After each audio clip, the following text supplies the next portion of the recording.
Kalights, kung ika-count yung blessing, ito ay isa sa mga blessings mga kalights. Itong hindi ka nawawalay sa iyong pamilya ng mataas na mga panahon. Sa akin kasi nawalay ako sa pamilya ko, 1 buwan ang pinakamataas na. Nung nandun ako sa Cebu. Pero nung nandito na ako, 1 week, 2 weeks na lang nung sa Cagayan.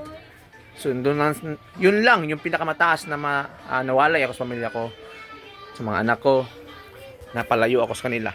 Yun lang. So blessing dito ay mas marami kang oras sa iyong mga anak at iyong asawa. Mas mataas yung time mo sa iyong pamilya. Yun yung blessing doon mga kalights. Swerte ka. Swerte ako. Swerte tayo na tayo ay nakakapiling natin yung ating mga anak, nabibigyan natin ng oras sa ating mga anak at ating asawa. Meron tayong oras na marami para sa kanila. Swerte tayo doon. Blessing yun. Isa yun sa napakalaking blessing.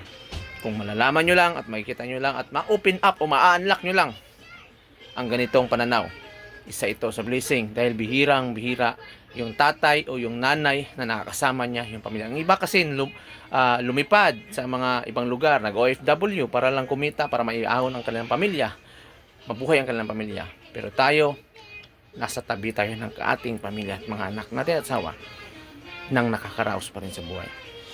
Nang hindi medyo nahihirapan, okay na kaya yun. Blessing yun talaga.